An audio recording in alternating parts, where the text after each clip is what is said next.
आरोपांना उत्तर द्या आणि फसवा प्रचार होय ना.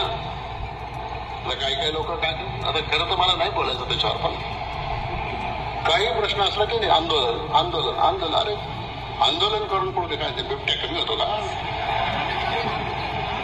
लोकांची दिशाभूल करायची. जसं काय दिलीप वळसे पाटलांनी सगळे बिबटे आणून सोडले दादा, नाही तुमच्यातल्या कोणीतरी बिबटे आणून सोडले.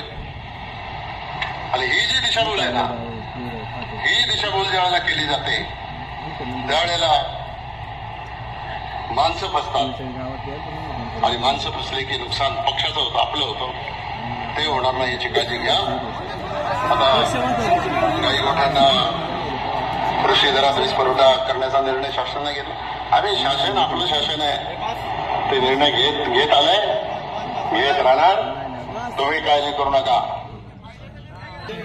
आमदार म्हणत असतील आम्ही सत्तेमध्ये आहोत, तुम्हाला जर बिबट्याचा प्रश्न निकाली काढायचा होता तर तुम्ही आजपर्यंत तो का निकाली काढला नाही? तुम्ही त्या ठिकाणी हा प्रश्न निकाली काढण्यामध्ये सक्षम ठरले नाहीत, म्हणून ही जनता रस्त्यावर त्या ठिकाणी उतरलेली आहे. म्हणून तुमच्याकडे होत नाही म्हणून हे आम्ही करून दाखवू. आजपर्यंत जे जे रस्त्यावरती उतरले, महात्मा गांधींनी ब्रिटिशांना चले जावचा नारा पुकारला आणि हा देश स्वतंत्र झाला. तसा आम्ही देखील आज या ठिकाणी सांगतो, जोपर्यंत हे बिबटे इथून जात नाही तोपर्यंत आमचा लढा हा रस्त्यावरती राहील, एवढंच या निमित्ताने सांगतो.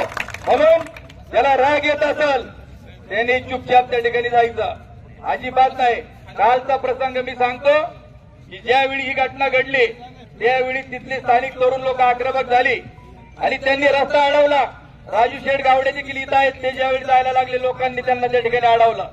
ज्यावेळी मी त्यानंतर तिथं गेलो मला देखील लोकांनी अडवलं, म्हणजे तुम्ही जायचं नाही, कोणत्याही नेत्याला इथं प्रवेश नाही. त्यांना मी सांगितलं की पहिल्या घटनेपासून मी तुमच्या सोबत आहे, शेवट राहील. तुम्ही आता 2 काठ्या मला जरी टाकल्या तर देवदत्त निकम माघार जाणार आहे, तुमच्या बरोबर रात्रभर राहील. जर तुम्हाला एखाद्या नेत्याची एवढी जर कोणाला तळमळ वाटत असेल तर माझी हात जोडून विनंती आहे, आमचा जो संघर्ष चाललाय त्याला गाल बोट लागण्याकरता तुम्ही इथं थांबू नका. कृपा करून तुम्ही तुमच्या जागा रिकाम्या करा.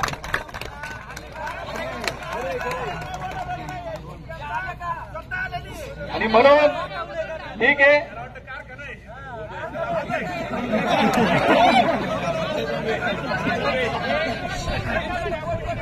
आणि म्हणून माझी आपल्याला विनंती आहे की ज्याला आपलं मत या ठिकाणी व्यक्त करायचंय त्यांनी व्यक्त करावं. की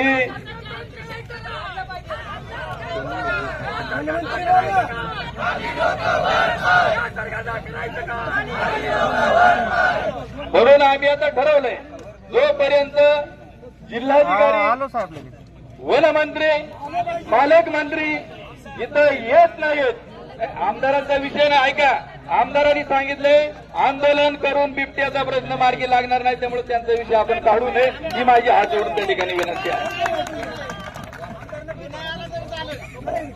आणि मी खासदारांना देखील सांगितलंय, तुम्हाला देखील जनतेच्या बाजूने त्या ठिकाणी उभं राहावं लागेल, तुम्हाला या ठिकाणी यावंच लागेल. इथं कुठल्याही पक्षाची आम्ही त्या ठिकाणी अजिबात काही त्या ठिकाणी करणार नाही. ज्याला निवडून दिलं त्याचं काम आहे जनतेच्या पाठीमागे त्या ठिकाणी सक्षमपणे उभं राहायचं. आणि म्हणून आपण सर्वांनी ज्याला भावना व्यक्त करायच्या त्यांनी करावं, ज्याला कळ निघेल त्यांनीच बसावं. परंतु रात्री देखील काल आम्ही 4 वाजल्यापासून तर रात्री बरोबर 12:30 वाजेपर्यंत तिथं होतो. पहिल्या घटनेच्या वेळी आम्ही 9-10 तास होतो. आता सुरेश भाऊ किती आपल्याला संघर्ष करायची वेळ त्या ठिकाणी आली तर आपण मागे हटायचं नाही, आपण लढायचं. शांतपणे कोणाचंही नाव त्या ठिकाणी घेऊ नका, धोरणावरती त्या ठिकाणी बोला, कसा बंदोबस्त करायचा त्याच्यावरती बोला. धन्यवाद.